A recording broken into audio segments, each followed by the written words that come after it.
Today we have start chapter 32 आपके fertilisation in human. आज हम पढ़ेंगे मानव में निषेचन और this chapter belong to human embryology. ये भी आपके मानव भ्रूण की ह्यूमन एम्ब्रियोलॉजी को बिलोंग करता है।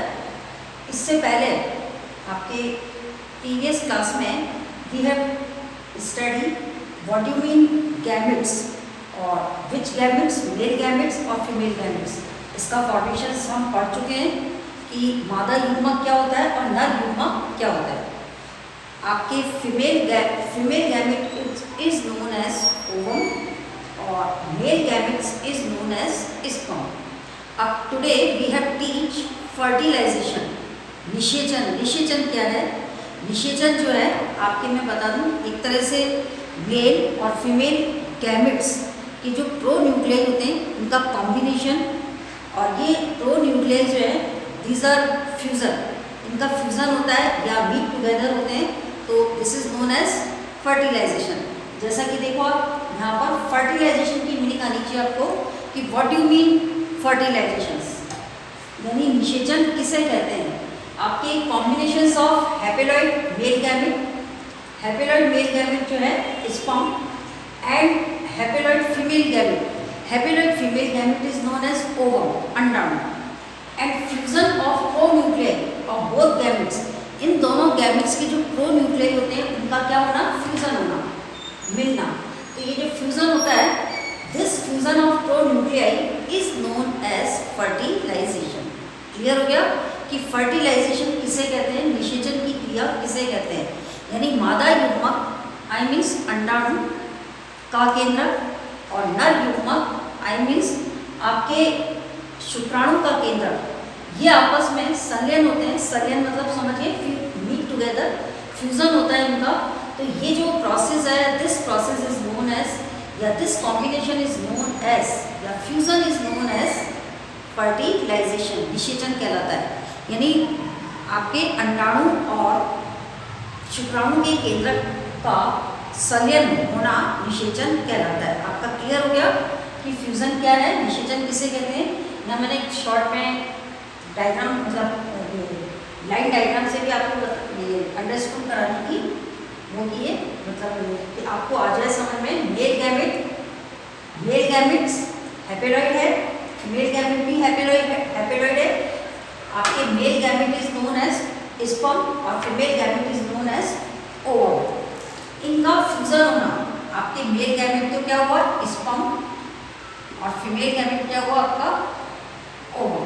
इनके जो प्रो न्यूक्लियाई होते हैं और ये प्रो न्यूक्लियाई हैप्लॉइड होते हैं एंड जब इनका फ्यूजन होता है दे आर मीट टुगेदर, और फ्यूजन होने से आपके एक स्ट्रक्चर बनता है 2n, और ये जो 2n स्ट्रक्चर जो है ये क्या कहलाता है? जायगोट। इसको हिंदी में हम बोलते हैं युग्मनज। 3×2n को हम बोलते हैं डिप्लॉइड स्ट्रक्चर। ये युग्मनज जो होता है कैसा होता है? डिप्लॉइड स्ट्रक्चर होता है, और डिप्लॉइड का सिंबल क्या है आपका? 2n, diploid. तो ये कब बनता है? After fertilisation.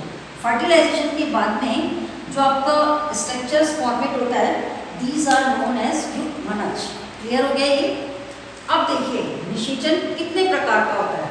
Now next we will come types of fertilization. निषेचन जो है आपके 3 टाइप्स का है। एक्सटर्नल फर्टिलाइजेशन, इंटरनल फर्टिलाइजेशन, और दूसरा है आर्टिफिशियल इंसेमिनेशन, यानी कृत्रिम वीर्य सेचन। ये ज़्यादातर पशुओं की नस्ल सुधार में ज़्यादा उपयोग किया जाता है, आर्टिफिशियल इंसेमिनेशन। सबसे पहले एक्सटर्नल फर्टिलाइजेशन। एक्सटर्नल फर्टिलाइजेशन किसे कहते हैं? इसके अंदर आपके फर्टिलाइजेशन जो होता है मादा के बाहर होता है, शरीर के बाहर में होता है। आपके ओविडक्ट में या आपकी जो ये नाल होती है फैलोपियन ट्यूब वगैरह या यूट्रस में नहीं होकर के क्या होता है? शरीर के बाहर होता है। जैसे आपके फिशेस हैं, फ्रॉग है, एम्फीबियंस में फ्रॉग ले लेंगे, मादा के शरीर के बाहर जो है अंडे आपके एग्रीगेट हो जाते हैं, इकट्ठे हो जाते हैं, और वहाँ पर आपकी स्पर्म जो इसमें एंट्री करता है एंड देन फ्यूजन या फर्टिलाइजेशन। ये एक्सटर्नल कहलाएगा। इंटरनल फर्टिलाइजेशन जो है आपके ह्यूमन के अंदर इंटरनल फर्टिलाइजेशन होता है। ह्यूमन के अंदर फर्टिलाइजेशन के अंदर ये ध्यान रखिए, इसमें ह्यूमन में आपके यूट्रस के अंदर स्पर्म जो है एंट्री करते हैं और फिर वो किससे फ्यूज होते हैं? ओवम से। तो दिस इज नोन एज आपके इंटरनल फर्टिलाइजेशन। ये आपका इंटरनल फर्टिलाइजेशन कहलाएगा। इसका भी ध्यान रखिए, इंटरनल फर्टिलाइजेशन किसे कहते हैं। तो ये इंटरनल फर्टिलाइजेशन में फ्यूजन ऑफ गैमेट्स, यानी जो गैमेट्स का फ्यूजन होता है, gametes means sperm, these are male gametes. तो आपके फ्यूजन ऑफ मेल गैमेट्स, किसका? मेल गैमेट्स का। और कहाँ पर हो? आपके some part of the female genital duct. किसके अंदर? फीमेल जेनाइटल डक्ट के अंदर। Female genital duct is known as Fallopian tube. इसको हम कहते हैं, या ओविडक्ट भी बोलते हैं इसको। इसमें हो नियर द ऑस्टियम के पास में। तो ये आपका कहलाएगा अंतःनिषेचन, यानी किसी भी मादा के गर्भाशय के अंदर आपके ओविडक्ट में जन्म नाल होती है, ओविडक्ट, उसके अंदर अगर आपका नर शुक्राणु आपके मादा अंडाणु से निषेचित होता है तो इस प्रकार का निषेचन जो है वो इंटरनल कहलाता है। क्लियर? अब है आपके कृत्रिम वीर्यसेचन, जिसको हम बोलते हैं आर्टिफिशियल इंसेमिनेशन। आर्टिफिशियल इंसेमिनेशन में देखिए, इसमें ये भी आपके एक तरह से अंतःनिषेचन का ही प्रोसेस है। इसमें क्या होता है? इसके अंदर जो नर होता है आपका, यानी नर के द्वारा मादा के शरीर में शुक्राणुओं को मुक्त करने की जो क्रिया है उसको हम बोलते हैं वीर्यसेचन। और ये कृत्रिम रूप से भी की जाती है। इसमें स्पर्म्स को हम क्या करते हैं? प्रिजर्व कर लेते हैं और फिर प्रिजर्व करके कलेक्ट कर लेते हैं और फिर आवश्यकता अनुसार आपके मादा के अंदर यानी फीमेल के यूट्रस के अंदर इसको आपके फ्री कर दिया जाता है, छोड़ देते हैं किसको? स्पर्म्स को। तो ये आपके मुक्त करने के बाद में जो निषेचन कराया जाता है इस तरह से, यानी इस विधि से जो निषेचन कराते हैं इसको हम बोलते हैं वीर्यसेचन, आर्टिफिशियल इंसेमिनेशन। तो ये हो गया आपका, ये जो आर्टिफिशियल इंसेमिनेशन जो है, this process is use in improvement of breed in liver stock. आपके पशुओं के अंदर ये प्रोसेस जो है ज़्यादा यूज़ किया जाता है। अब हमारे नेक्स्ट स्टेप पर फर्टिलाइजेशन की कितनी स्टेप्स होती है, फर्टिलाइजेशन कैसे होता है। अब आपका प्रोसेस आ रहा है पूरा। और आपको एक बात और बता दूँ, इस फोर स्टेप्स को पढ़ने से पहले ये जो लेसन है फर्टिलाइजेशन इन ह्यूमन, आपके chapter 32, this chapter is not come to board exam. आपके 2019 एंड 2020 में ये वाला लेसन आपके बोर्ड में नहीं आया। इसमें से न्यू टाइप क्वेश्चन, मतलब 1 वर्ड क्वेश्चन या 2 मार्क्स के क्वेश्चन आ सकते हैं, या आपकी जो डायग्राम बन रहा है इसका भी आ सकता है कि निषेचन हेतु मादा जनन तंत्र में शुक्राणु मार्ग का नामक के चित्र देकर और आपके स्टेप पूछ लें, कोई सी भी डिस्क्राइब कीजिए या एक्सप्लेन कीजिए, कुछ भी आ सकता है आपके। तो this chapter is most important from this year. इस साल के लिए आपका ये वाला चैप्टर इम्पॉर्टेंट है। और आपको बता दिया इम्पॉर्टेंट क्यों है, क्योंकि बोर्ड एग्जाम में इसकी अभी एंट्री नहीं हुई है इस वाले चैप्टर की।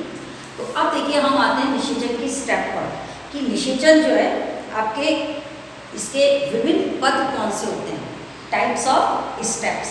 अब निषेचन की क्रिया के विभिन्न पद होते हैं। सबसे पहला पद होता है approach of sperm to ovum, यानी शुक्राणुओं का अंडाणुओं तक पहुंचना। फिर दूसरा स्टेप होता है शुक्राणुओं का प्रवेश, आपके एंट्री कैसे होती है ओवम में। फिर है कॉर्टिकल रिएक्शन। कॉर्टिकल रिएक्शन में ये होता है कि आपका एक शुक्राणु अगर एंट्री कर गया तो बाकी शुक्राणुओं के ऊपर रोक लगती है, तो उसके अंदर एक हम इस प्रोसेस को पढ़ेंगे, कॉर्टिकल रिएक्शन। फिर लास्ट है जो शुक्राणु एंट्री हुई है, जिस शुक्राणु की आपके ओवम में एंट्री हुई है उसका जो आपका ये प्रोन्यूक्लियाई है वो आपके कैसे ओवम के प्रोन्यूक्लियाई से फ्यूजन करता है। तो फ्यूजन होने के बाद में फिर आपका कौन सा प्रोसेस टेक प्लेस हो जाएगा, फर्टिलाइजेशन। लास्ट स्टेप है फ्यूजन, यानी मिलना किसका, प्रोन्यूक्लियाई का। और विच प्रोन्यूक्लियाई, ये male gametes I mean sperm, जिसको हम बोलते हैं शुक्राणु, और फीमेल गैमेट्स ओवम का प्रोन्यूक्लियर। तो ये लास्ट स्टेप है। तो हम सबसे पहले फर्स्ट स्टेप का एक्सप्लेनेशन देखते हैं, approach of the sperm to ovum. ये है हमारी फर्स्ट स्टेप। अब इसमें देखिए, ड्यूरिंग पॉपुलेशन, आपके नर मैथुन के दौरान जब आपके मेल के अंदर क्या होता है, मेल की वेजाइना के अंदर, आपकी मेल की वेजाइना के अंदर गर्भनाल के पास में आपके सीमन का या वीर्य का, जो कि 3 से 5 मिलीलीटर तक हो सकता है, इसका स्खलन किया जाता है, सिक्रेशन किया जाता है। तो इसे हम बोलते हैं वीर्य सेचन। सबसे पहले तो आपको ये समझना है, what do mean insemination. During population male, आपके educated semen 3 to 5 ml in vagina near the uterus duct in female is called insemination. यानी नर मैथुन के दौरान मादा की योनि में गर्भाशय नाल के पास में वीर्य स्खलन होता है, इसे कहते हैं वीर्य सेचन। अब देखिए, इस वीर्य सेचन में आपके इस स्खलन के अंदर लगभग 400 मिलियन शुक्राणु होते हैं, लेकिन इनमें से केवल 100% आपके स्पर्म्स तो काफ़ी सारे लिबरेट होते हैं, लेकिन केवल 100% जो स्पर्म है वही फैलोपियन ट्यूब तक रीच आउट करते हैं, पहुंच पाते हैं। और कुछ जो स्पर्म्स जो हैं, कुछ स्पर्म्स आपके क्या होते हैं, जो वेजाइना होती है उसकी एसिडिटी जो होती है, अम्लता प्रवृत्ति जो होती है, उससे क्या होते हैं, मर जाते हैं। और कुछ आपके ये इसी के अंदर ही शुक्राणु में योनि के अंदर जो एपिथीशियल सेल्स होती हैं वो फेगोसाइट्स नेचर की होती है। तो वो फेगोसाइट्स नेचर की जो सेल्स होती हैं वो क्या करती हैं, उनको निगल जाती हैं, यानी भक्षण कर देती हैं उन स्पर्म्स का। तो इस तरह से कुछ ही स्पर्म्स आपके फैलोपियन ट्यूब तक पहुंच पाते हैं। फिर इसमें ये भी देखिए आप कि जो सीमाइनल फ्लूइड होता है, शुक्राणु शुक्र द्रव्य जो होता है, आपके 1 से 4 mm प्रति मिनट की दर से ये शुक्राणु को स्विम कराता है, तैरते रहते हैं। और शुक्राणु की गति जो है, यानी शुक्राणु आगे कैसे जाते हैं, स्पर्म आगे कैसे रीच आउट करते हैं, तो इसके लिए आपके क्या होता है, यूट्रस के अंदर कॉन्ट्रैक्शंस होता है, यूट्रस जो है संकुचित होता है, और फैलोपियन ट्यूब के अंदर भी संकुचन होता है। इन दोनों के संकुचन से आपके स्पर्म जो है आगे की ओर मूव करते हैं, यानी आपके ओवरी के पास, एम्पुला के पास में फैलोपियन का एक और पार्ट होता है, आपके नैरो पैसेज होता है, एम्पुला बोलते हैं, वहाँ तक पहुँचते हैं। अब देखिए, इसमें ये ध्यान रखना कि शुक्राणु जो है अपनी ही जाति के ओवम को निषेचित करने के लिए जो है सक्षम होते हैं। तो इसको हम बोलते हैं शुक्राणु योग्यतार्जन, यानी कैपिसिएटेशंस, ये कहलाता है आपके नेक्स्ट स्टेप्स है आपके। और इसमें भी क्या होता है, ये इसमें शुक्राणु जो है आपके वही शुक्राणु जो कि कार्य की परिपक्वन होते हैं, यानी मैच्योर होते हैं, वो आपके एक लाइसिजीनियस एंजाइम्स जो है ये लिबरेट करते हैं और फिर अंड में प्रवेश करते हैं। यानी हर जो स्पर्म्स जो है उसमें इतनी कैपेसिटी नहीं होती कि वो ओवम से फ्यूज हो। तो ये भी आपको ध्यान रखना है। और इस पूरे प्रोसेस में आपके 5 से 6 आवर का जो है टाइम लगता है, यानी समय लगता है, तब आपका शुक्राणु जो है अंडाणु से निषेचित होता है। अब है एंट्री ऑफ स्पर्म, इसका देखना है हमें कि शुक्राणु जो है किस तरह से एंट्री करते हैं।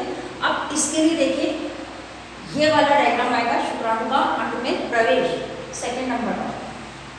अब इसमें आप देख रहे हैं यहाँ पर एंट्री स्पर्म इन ओवम, लेकिन कैसे करता है इसका भी आपका एक प्रोसेस है पूरा।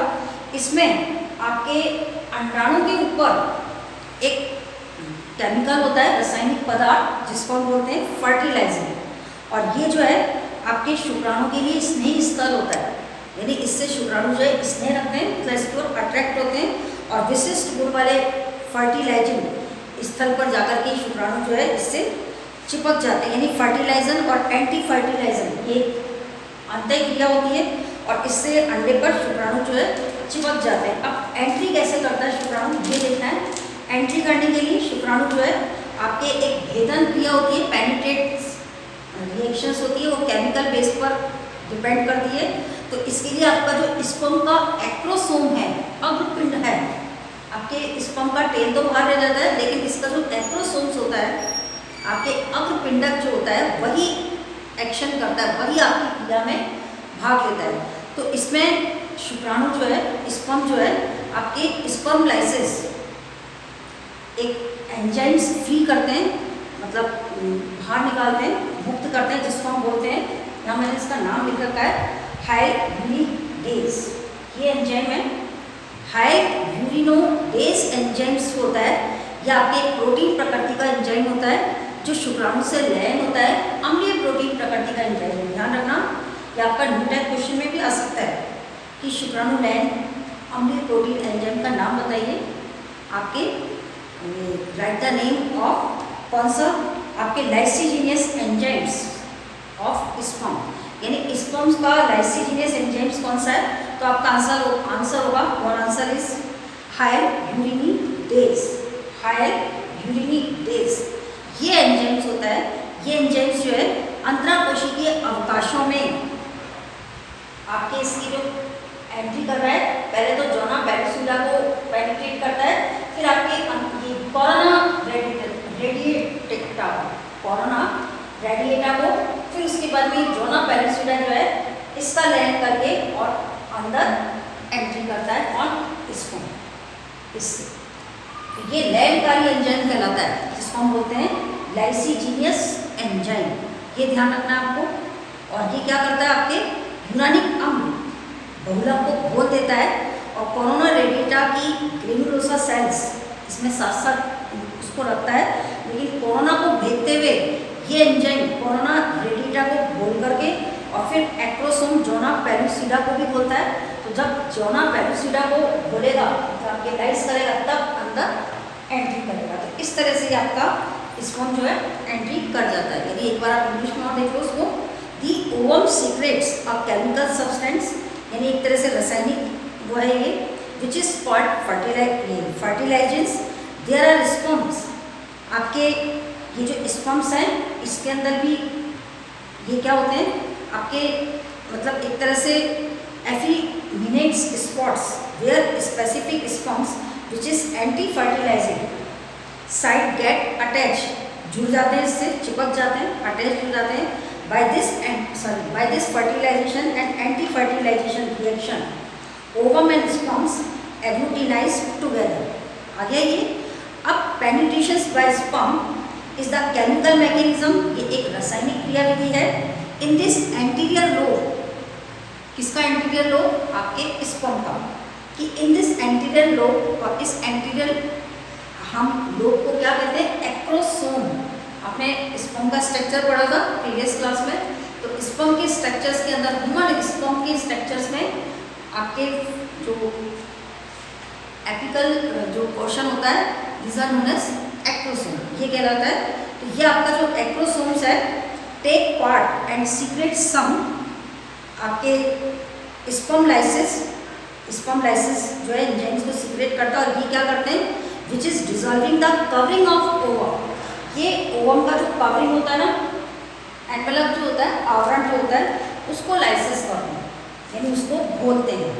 तो sperm lysis are acidic protein होता है। ये जो स्पर्म लाइसिस जो होता है ये एसिडिक प्रोटीन होता है एक प्रकार का। In this one of the lysigenous enzymes, जिसका नाम मैं आपको यहाँ बता रही हूँ, है यूनिडेज एंजाइम्स है, which dissolve polymerase of hyaluronic acid present in intercellular space. आपके स्पेस बन जाता है एंट्री के लिए, और this acid keep the granulosa cells of corona radiata together. The corona आपके piercing enzymes dissolve corona radiata and acrosin dissolve zona pellucida. और इसको भी जो सबसे इनर एनवेलप होता है उसको भी पेनिट्रेट कर देता है, और इस तरह से आपका इसका एंट्री हो जाती है किसकी, स्पर्म की। अब है आपकी कॉर्टिकल रिएक्शन। कॉर्टिकल रिएक्शन में क्या होता है, जैसे ही शुक्राणु के अंडे में प्रवेश होता है, तुरंत बाद ही अंडे में अन्य शुक्राणु के प्रवेश पर रोक लगाने के लिए केवल एक ही स्पर्म जो है, एक ही only one sperm entry of the ovum, not other. इनको रोकने के लिए, जो अदर स्पर्म्स आ रहे हैं उनको रोकने के लिए, अब देखिए क्या होता है इसमें, कॉर्टिकल रिएक्शंस होती है। तो ये अभिक्रिया जो है आपके प्लाज्मा मेम्ब्रेन के नीचे, ये प्लाज्मा मेम्ब्रेन क्या रहेगी अंदर जो साइड में है इसकी, तो इस अभिक्रिया में अंडे की प्लाज्मा झिल्ली के नीचे बलफुटी कणों द्वारा अंडकोशा द्रव्य जो होता है इसका तथा प्लाज्मा झिल्ली विटेलाइन झिल्ली के बीच रासायनिक पदार्थ होते हैं और ये शुक्राणुओं के अंडाणु में प्रवेश के बाद निम्न उपापचयी क्रियाएं उत्प्रेरित करते हैं, यानी अंदर नहीं घुसने देते अदर स्पर्म्स को। अब इसके लिए कौन कौन सी क्रिया उत्पन्न करते हैं इसका मैं आपको बता दूं। सबसे पहले फर्स्ट तो है इसमें अब fertilization spore is from the surface of the ovum, यानी अंडे की सतह पर निषेचन शंकु बनाना, इसका फॉर्मेशन करना।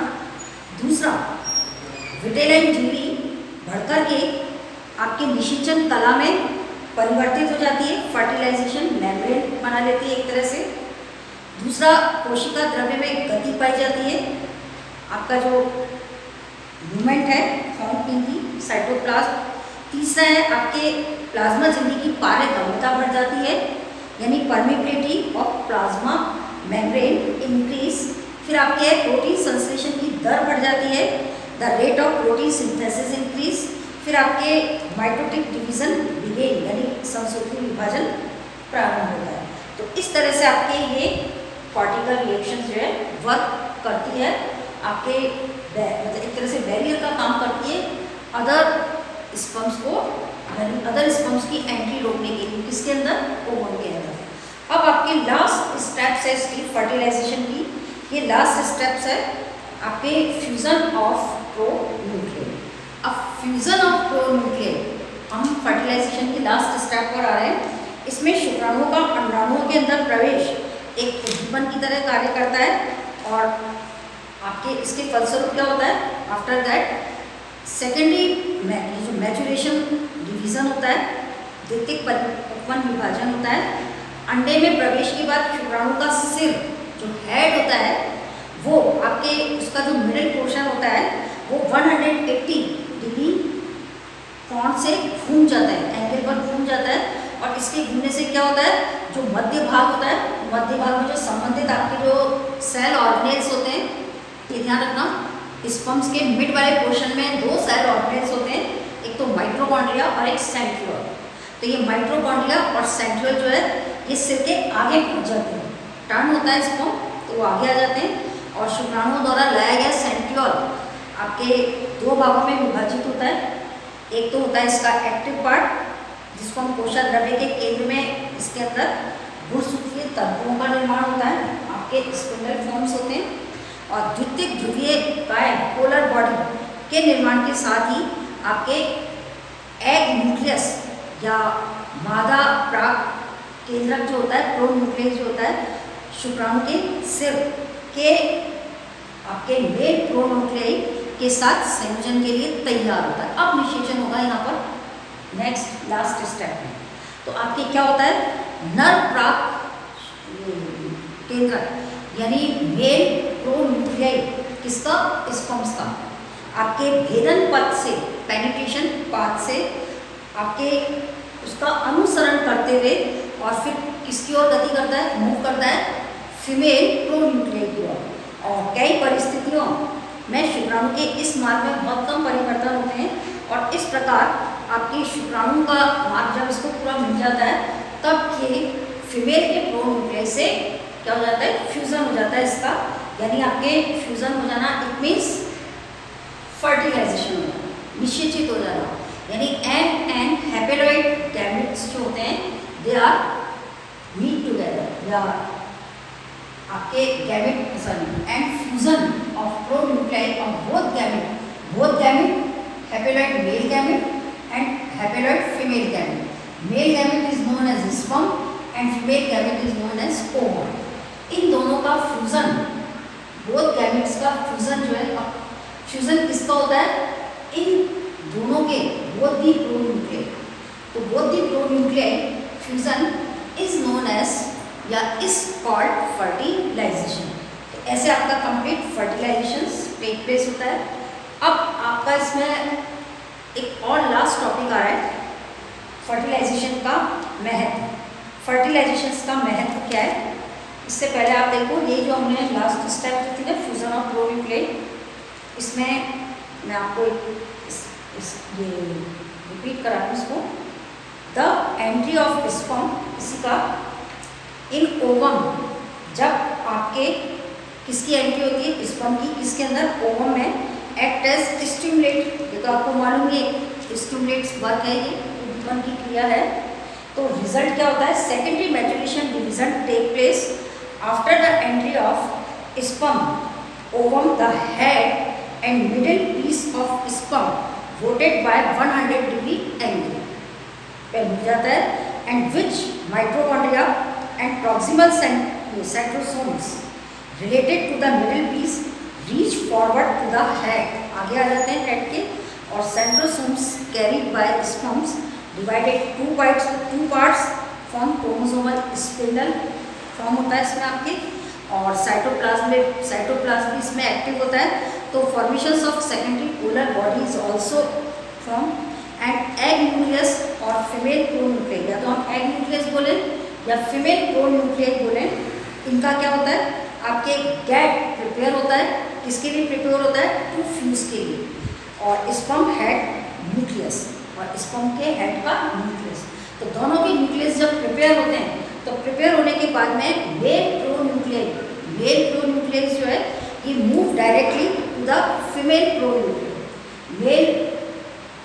जो मेल प्रोन्यूक्लियस होता है वही मोटाइल होता है, और ये आपका नॉन मोटाइल है, ये भी ध्यान रखना। तो following the sperm penetrate path in several, आपके जो चांसेस होते हैं ये इसमें कम ही होते हैं, और आपके मेल गैमेट्स का प्रोन्यूक्लियाई फीमेल गैमेट्स के प्रोन्यूक्लियाई से फ्यूजन हो जाता है इसका, और this fusion is known as fertilization. तो ऐसे 4 स्टेप में जाकर के फर्टिलाइजेशन टेक प्लेस होता है। अब after that fertilization which structure is form, zygote, जिसको हम बोलते हैं युग्मनज। आपके अब युग्मनज में किस तरह से क्लीवेज होता है, आपके एम्ब्रियो कैसे फॉर्मेट होता है, ये आपका आएगा नेक्स्ट लेसन आएगा इसका 33 में पढ़ेंगे। अब हम लास्ट स्टेप पर हैं इसकी सिग्निफिकेंस ऑफ फर्टिलाइजेशन। फर्टिलाइजेशन का महत्व क्या है, आपके इसके 8 पॉइंट दे रखे, 2 मार्क्स का क्वेश्चन इसमें से अराइज हो सकता है। Right any 4 significance of fertilization, ऐसे क्वेश्चन आ सकता है कि कोई 4 महत्व दीजिए फर्टिलाइजेशन में। तो अब देखिए फर्टिलाइजेशन का सिग्निफिकेंस बता रही हूँ मैं। सबसे पहला फर्टिलाइजेशन का सिग्निफिकेंस है कि यह अंडे को पूर्ण परिपक्वन के लिए उद्दीपित करता है, यानी this stimulate the egg for complete maturation, आपका एग जो है कंप्लीट मैच्योरेट हो जाए। सेकेंड है कि यह अंडाणुओं को निरंतर समसूत्री विभाजन के द्वारा नए जीव में विकसित होने के लिए सक्रिय करता है, यानी एक्टिवेट द ओवम, अंडाणुओं को एक्टिवेट करने के लिए फॉर कंटिन्यूस माइटोटिक डिवीजन, यानी कंटिन्यूस माइटोटिक डिवीजन समझ गए, लगातार समसूत्री विभाजन। और इससे क्या होता है, टू डेवलप, यानी विकसित होता है कौन, अ न्यू ऑर्गेनिज्म, एक नया जीव, यानी निषेचन से नया जीव बनता है, ये है। थर्ड इसकी सिग्निफिकेंस क्या है, यह नर गुणसूत्र के अगुणित समुच्चय के संयोजन द्वारा युग्मनज में है। ये जो आपका युग्मनज बना, इसमें मेल का भी एन और फीमेल का भी एन आ गया, दोनों के क्रोमोसोम्स जो होते हैं आपके क्या हो गए, संगीत हो गए, उनका संयोजन हो गया। तो ये वापस इसकी संख्या क्या हो जाएगी, 46 क्रोमोसोम्स की, 23 होती है और मीट टुगेदर 46। तो आपके नर गुणसूत्र के अगुणित समुच्चय और आपके मादा के भी अगुणित समुच्चय, इनके संयोजन से युग्मनज बनता है, और इसमें वापस द्विगुणित संख्या हो जाती है इसकी। आप फिर नेक्स्ट है आपके 4 नंबर का, यह अंडे को उपापचय रूप से अधिक सक्रिय बनाता है, यानी it make the egg metabolic more active. फिर 5th है, ये 2 जनकों के लक्षण को संयुक्त करता है। 2 जनकों का लक्षण, यानी निषेचन में क्या होता है, नर और मादा के जो लक्षण होते हैं, कैरेक्टर्स होते हैं, वो नया जो जीव बनता है, न्यू ऑर्गेनिज्म बनता है, उनमें दोनों के लक्षण जो है सम्मिलित हो जाते हैं, यानी संयुक्त करता है, और जंतुओं में विभिन्नताएं उत्पन्न करता है, वेरिएशंस आती है, ये ध्यान रखना। सेक्सुअल रिप्रोडक्शन में क्या होता है, वेरिएशंस उत्पन्न होते हैं, आपकी विभिन्नताएं उत्पन्न होती हैं, यानी इसमें if join the characters of 2 parents, 2 parents के जो करेक्टर्स होते हैं वो ज्वाइन होते हैं, एंड डेवलप वेरिएशंस, और वेरिएशंस डेवलप होते हैं। Thus it is also help in evolution, तो इस तरह से ये विकास में भी सहायक है निषेचन। फिर आपके इसमें शुक्राणुओं के लिंग गुणसूत्र जो होते हैं, शुक्राणु के लिंग गुणसूत्र क्या होते हैं, एक्स एंड वाई, जिसके कारण लिंग का डिटर्मिनेशन भी होता है। एक्स एक्स है तो डॉटर और एक्स वाई है तो आपके सन। तो इस तरह से आपके इसमें if help in sex determination as the sex chromosomes of the sperm is X और वाई, और ये सेक्स का डिटर्मिनेशन की रेस्पॉन्सिबिलिटी किसकी होती है, आपके स्पर्म की, मेल की।